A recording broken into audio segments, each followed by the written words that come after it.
विचारों की जो परिपक्वता है उसी को प्राप्त करने के लिए हमारे यहाँ ग्रंथ की उपासना पर जोर दिया गया।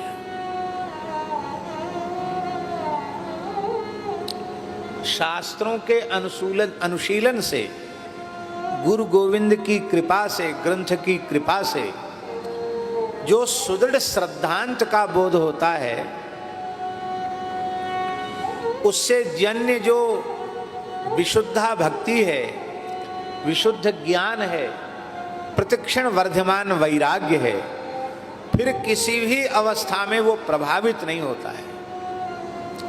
नहीं तो कई बार ऐसा भी देखा जाता है, बड़ी ईमानदारी से तीव्र गति से साधन में लगे और फिर वैसा संपर्क संबंध नहीं मिला और किसी ने बहका दिया तो बहकते बहकते इतने बहक गए कि किया कराया सब चौपट हो गए, सब नष्ट हो गए। इसीलिए प्रस्थानत्रयी का भी अनुशीलन करने का आदेश, उपदेश हमारे पूर्वाचार्य, और कुछ भी न कर सके तो कम से कम श्रीमद् भगवद गीता का स्वाध्याय तो अवश्य ही करना चाहिए। यह एक ऐसा अनुपम अद्भुत भारतीय सनातन संस्कृति का ग्रंथ है। आज भी कंप्यूटर का युग है और तमाम लोग शोध कर रहे हैं कितने कितने पुराने ग्रंथ थे। आज भी महाराज जी जितने सनातन धर्म के ग्रंथ हैं उनकी सूची बनाना कठिन है। ग्रंथ उपलब्ध हो जाए ये तो बड़ी बात है। इतना विपुल साहित्य है, इतना समृद्ध साहित्य है कि उसकी सूची बनाना कठिन है। और वह भी कब?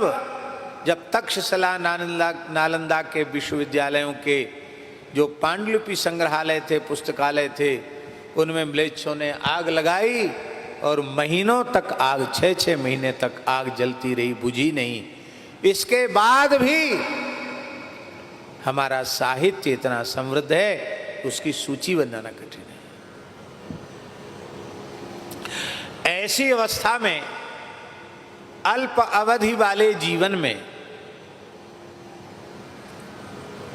और जीव अपना परम कल्याण करना चाहे तो उसके लिए यदि कोई सम्यक संपूर्ण लघुकाय अपने आप में परिपूर्ण कोई ग्रंथ है तो उस ग्रंथ का नाम है श्रीमद् भगवद गीता।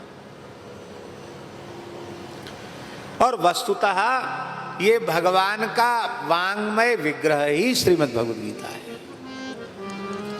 इसलिए एकम शास्त्रम देवकी पुत्र गीतम, एकम शास्त्रम, संपूर्ण शास्त्रों को किसी एक शास्त्र में कहना हो तो वो श्रीमद् भगवद गीता है।